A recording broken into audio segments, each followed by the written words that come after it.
magandang araw sa inyo mga kapartner dyan, mga katropa dyan, mga paps.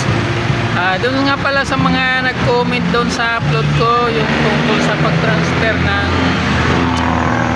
Mobit o GrabPay, bakit daw hindi sila nakakapag-transfer.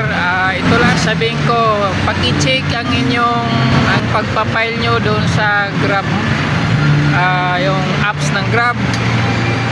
Pakitingnan lang po kung parehas po ang ginamit yung email at parehas ang ginamit mong number sa ginagamit nyo sa Mobit.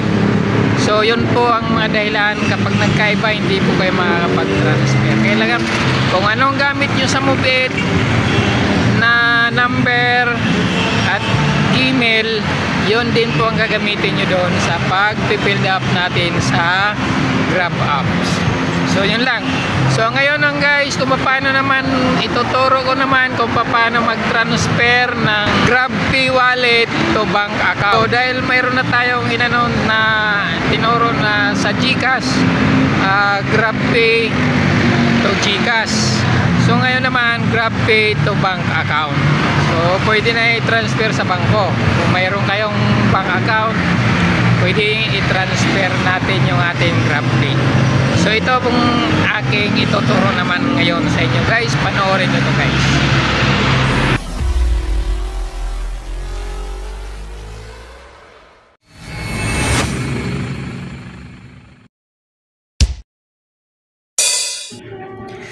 Open lang natin yung ating Grab apps. Click lang natin. And then pagka-click, punta tayo sa ating account dito sa baba. Click natin yung account. Pagka-click ng account, i-click natin yung Grab wallet. Pagka-click ng Grab wallet, isunod natin yung transfer. I-click natin.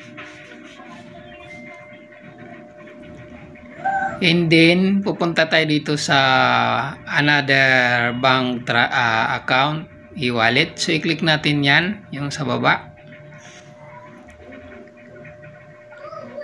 So, ang gagawin natin to ay magta-transfer tayo sa bangko, hindi sa GCash. Dahil may GCash na tayo, so susubukan natin mag-transfer sa bangko.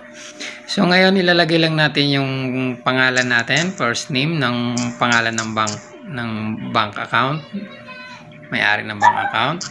And then, last name, apelyido ng may-ari ng bank account.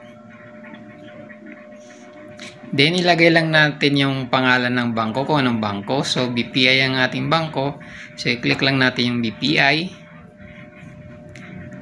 And then, isunod natin yung ating account number. So, kailangan tama yung pagkakalagay ng account number para hindi po mag-i-error yung ating pagta-transfer. So, ilagay natin yung bank number natin, account ng ating bangko. Kailangan sakto kung ilang number yung account ng bangko. Then, i-click natin yung save. Kailangan i-check ang number bago i-click ang save. Tapos, dito itry na natin maglagay ng amount ng itra-transfer natin. So, susubukan muna natin ng 200. Try lang natin kung papasok siya. Then, next. Lagay natin next.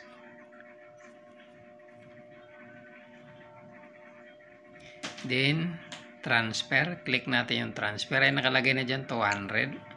Try lang natin kung papasok siya. So, ayan. We could not make this transfer. So, ibig sabihin, hindi siya nag-transfer. So, nag-i-error siya. So, ibig sabihin dito ay may mali.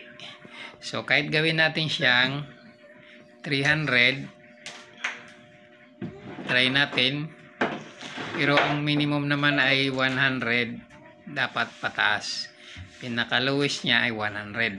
Eh, naglagay natin 200, so lagay natin ng 300. Try natin ulit. Last try natin kung magsisend siya. Next, transfer. Click natin transfer, ayan. So, ayaw talaga niya mag-send. So, ang ibig sabihin to ay mali ang proseso ng pag-transfer natin. So, balik tayo. Ibabak na natin siya. back, tapos itatama natin yung pag-transfer. So back ngayon, pupunta tayo dito sa bank account. I-click natin uli yan. Yan, pagka-click natin, nandyan na yung pangalan natin, pangalan ng bank account.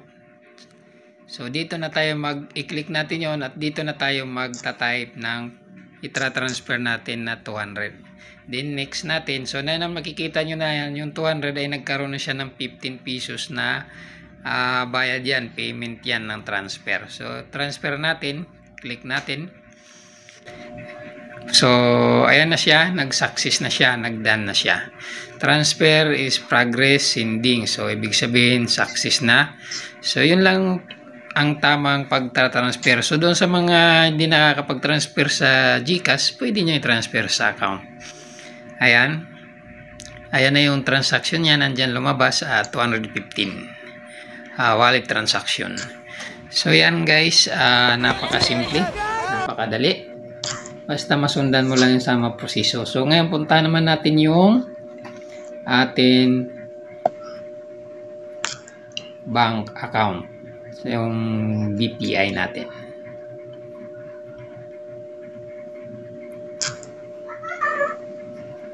Punta tayo sa Chrome. Open natin yung BPI. Tingnan natin kung pumasok yung ating 200 na transfer. So login lang tayo dito sa ating BPI. Naka-online tayo.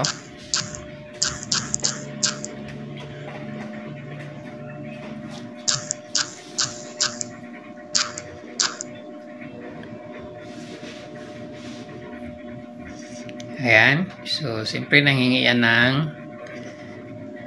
OTP. Tawag ng PIN number.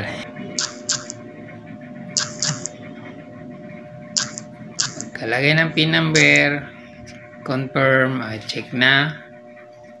Ayan. So click natin yung ating savings account para makita natin yung transaction. So ayan, yung ating transaction, makikita mo sa bandang baba. Ayan o, yung 200, andyan na, pumasok na siya. So ayan. Ayan na yung 200 na pumasok. So ayun guys, at napaka simple at madali lang sundan yan. So kung bago ka lang sa aking YouTube channel, huwag mong kalimutan mag-subscribe. I-click mo na rin ang bell icon para updated ka kung may mga bago tayong upload na video. Good luck!